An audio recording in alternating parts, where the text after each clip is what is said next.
আজ আমরা দীক্ষা প্রসঙ্গে আলোচনা করব। দীক্ষা কি, শাস্ত্র কি বলছে সেটা প্রথমে দেখে নেওয়া যাক। লঘু কল্পসূত্রে বলা হলো, দীয়তে পরমং জ্ঞানম স্ক্ষীয়তে পাপ পদ্ধতি, অর্থাৎ গুরু যে জ্ঞান প্রদান করে শিষ্যের সমস্ত পাপের বিনাশ সাধন করেন সেটি হলো দীক্ষা। আবার যোগিনীতন্ত্র বলছে, দীয়তে জ্ঞানমত্যার্থম স্ক্ষীয়তে পাপ বন্ধনম অত দীক্ষেতি দেবেশি কথিতা তত্ত্বচিন্তকই, অর্থাৎ শিষ্যের সমস্ত পাপ বন্ধনকে ক্ষয়কারী গুরু প্রদত্ত জ্ঞানই হলো প্রকৃত দীক্ষা। বিশ্বসার তন্ত্রে এই দীক্ষা শব্দের উদ্দেশ্য এবং বোৎপত্তি বর্ণিত আছে। সেখানে বলা হলো, দিব্য জ্ঞানম যতো দদ্যাৎ কুর্যাৎ পাপস্ক্ষয়ং যতঃ তস্মাৎ দীক্ষেতি সাপ্রোক্তা সর্বমন্ত্রস্য সম্মতা, অর্থাৎ দিব্য মন্ত্রাত্মক জ্ঞানের মধ্যে দিয়ে গুরু যখন শিষ্যের জ্ঞাত অজ্ঞাত সকল পাপের অবসান ঘটান তাকেই দীক্ষা বলা হয়। তন্ত্রমতে দীক্ষাই হলো মুক্তি মার্গের প্রথম সোপান বা প্রথম ধাপ। পরমানন্দ তন্ত্র বচনে বলছে, মুক্তি সৌধস্য সৌপাণঃ প্রথমং দীক্ষাণং ভবেৎ। তাহলে দীক্ষা কি না, দীক্ষা হলো মুক্তি মার্গের রাস্তার প্রথম ধাপ, যেখানে গুরু মন্ত্ররূপ দিব্য জ্ঞান প্রদানের মধ্যে দিয়ে শিষ্যের শরীরের সমস্ত পাপ, তার জ্ঞাত অজ্ঞাত সমস্ত পাপের অবসান ঘটিয়ে ক্ষয় সাধন করে তাকে অমৃতত্বের সন্ধান দেন। শ্রীমদ্ ভগবদ গীতার 2য় অধ্যায়ে অর্জুন পরব্রহ্ম শ্রীকৃষ্ণ ভগবানের কাছে দীক্ষা প্রার্থনা করেন।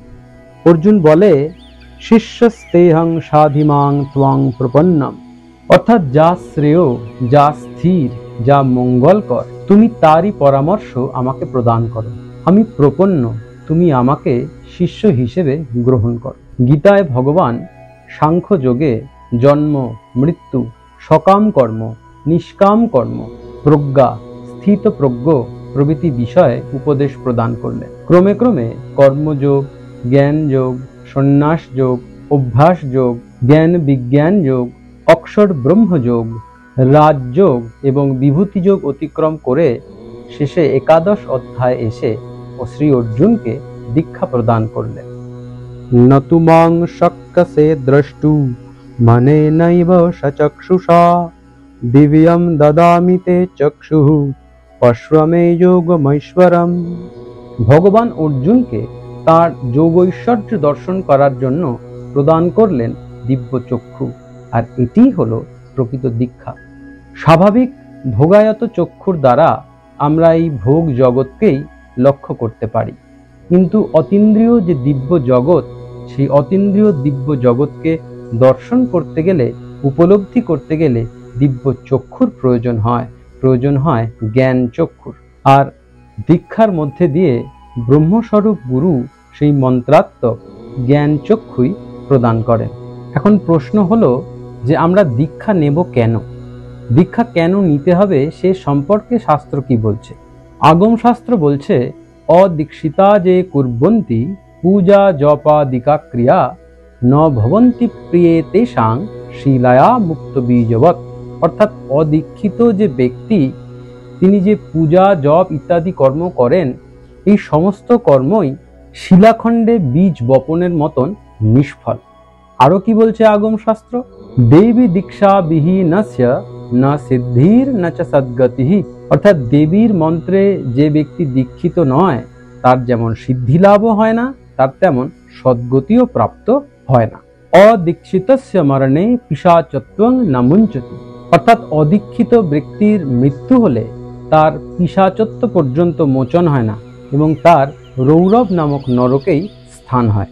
তন্ত্রশাস্ত্র আরও বলছে, উপপাতক লক্ষানি মহাপাতক কোটয় স্খনাদ দহতি দেবেশি দীক্ষা হি বিধিনা কৃতা। এর অর্থ হলো, যথাবিহিত দীক্ষা গ্রহণ করলে লক্ষ উপপাতক এবং কোটি মহাপাপ ক্ষণকালের মধ্যেই দগ্ধ হয়ে যায়। না দীক্ষিতস্য কার্যং স্যাৎ তপোভি নিয়মব্রতৈ ন তীর্থ গমনে নাপি নচ শরীর যন্ত্রণৈ। এর অর্থ হলো, অদীক্ষিত ব্যক্তির তপস্যা, নিয়ম, ব্রত, তীর্থ ভ্রমণ এমনকি তার শারীরিক পরিশ্রম দ্বারা কৃত দৈব কার্য কখনোই সিদ্ধ হয় না। মৎস্য সূক্তে বলা হচ্ছে, অন্নং বিষ্ঠা সমং স্তস্য জলং মূত্র সমং স্মৃতম। অর্থাৎ অদীক্ষিত ব্যক্তির যেহেতু দেহশুদ্ধি হয় না, তাই তার হাতের অন্ন বিষ্ঠা সম এবং তার হাতের জল মূত্র সম বলেই শাস্ত্রগ্রন্থে বর্ণিত হয়েছে। তৎকৃতং স্তস্য বা শ্রাদ্ধং সর্বং জাতি অধোগতিম।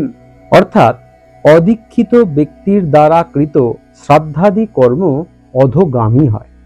তাহলে দেখা যাচ্ছে যে শাস্ত্র গ্রন্থ যথাবিহিত দীক্ষা গ্রহণকে কতখানি গুরুত্বপূর্ণ বলে বিবেচনা করেছে।